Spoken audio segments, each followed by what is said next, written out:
What is up, guys? I'm gonna be coming at you today with another beer review.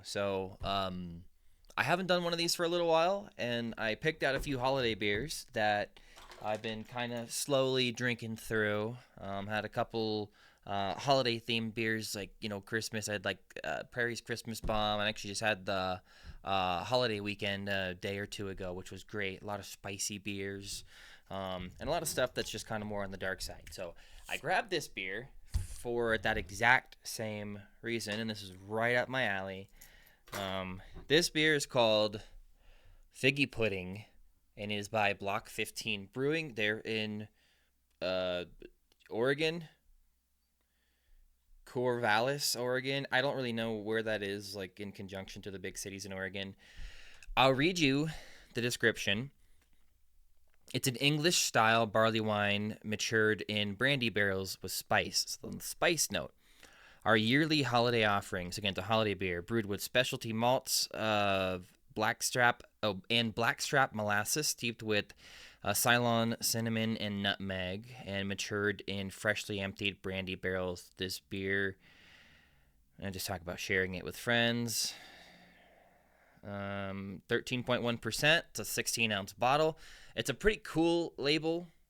I like that they've got, it says like Sellers right there. It's got a pretty solid rating on Untappd.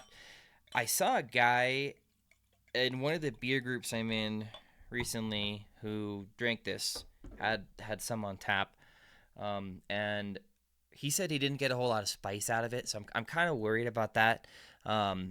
Spice can be one of the things that you can lose a little bit when aging a beer, depending on how much this was actually steeped with. I'm hoping I get a good amount, so let's dive into the beer. It's a nice kind of raisin color. You probably can't see that. It smells really interesting.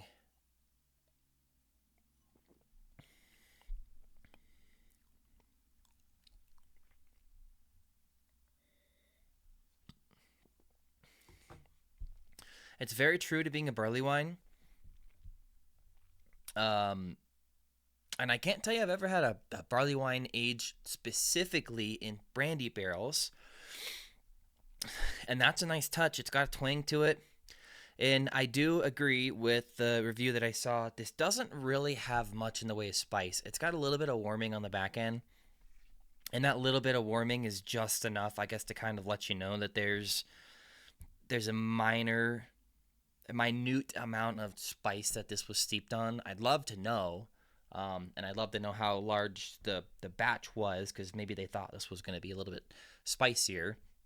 This is the 2024 release, so this has not really been aging for very long. My guess is this has probably only been bottled less than 6 months. I have no clue how long this was actually aged in the barrel for. I would guess at least 12 months, or around 12 months. So it brings out a lot of the barrel notes. It's a fantastic barley wine.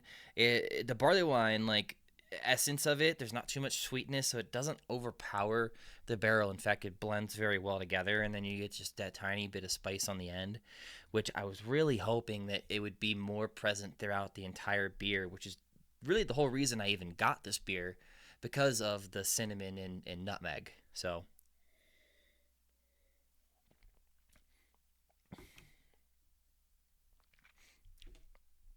I'm gonna let it warm up, because again, I'm getting the notes, but they're very, very faint and towards the back end.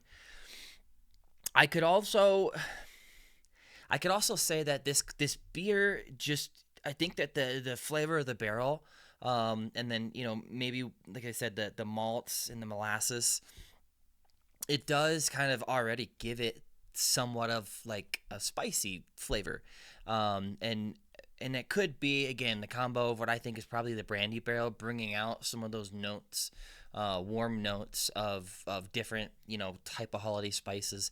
Nothing really specific, because at the end of the day, cinnamon's pretty easy to pick out. I think nutmeg's fairly easy to pick out. If you have a beer that's got too much cinnamon, it's pretty obvious. This has not enough, but I think the ingredients all together blend to create that cohesiveness where, that could be part of why it's hiding some of the spice, and some people prefer it to not be super present. I'm sure someone else's palate may drink this and think this actually does have a fair bit of that cinnamon nutmeg spice to it. Overall, I think this is a phenomenal beer. It does leave that nice warming on the back of the throat and going down the esophagus. I don't contribute that to the ABV necessarily. I do contribute that a little bit more to probably that spice, and that's why I say I get a little bit more on the back end, and then it kind of lingers in the very back of my throat. I was expecting this to be, for me, a very high-rated beer. I almost wish I had actually saved this to split with somebody, but again, I picked this to be my New Year's Eve beer because it sounded great, and I wanted to just kind of have something to sip on, and I thought a barrel-aged barley wine with some spice notes would be a great beer to kind of finish off the year with, and so I am glad that I did open it. There was quite a few other beers that were candidates, but I also made the decision off the fact that it's a bottle, and I can use my fancy bottle capper thing, and I can kind of just sip on this for the rest of the day. If I had to rate this beer, if I was rating this on Untappd right now, I'd probably give it a 4. So this was probably an 8 out of 10, and I expected this to be a 9 out of 10 beer because I expected to get a little bit more of the spice notes. At the end of the day, phenomenal beer. Highly recommend trying this beer. The price was affordable. I think it was $16.99 for what it is. I don't think that that's terrible. Again, that $1 an ounce is right about the sweet spot, where if you can kind of stay around that spot, you can get usually pretty solid beer for what I think is a pretty decent price. I recommend it. I've never had anything barrel-aged from Block 15. In fact, I've only had a few West Coast IPAs from them. I think is really all I've had. I had no hazies. Some stuff that I got over summertime, some fresh hop stuff. This is very good, and I will definitely be on the lookout for other stuff from Block 15. Again, figgy pudding doesn't taste like figgy pudding to me. Again, could use, my opinion, a lot more spice, but overall, it's a very cohesive, very good beer.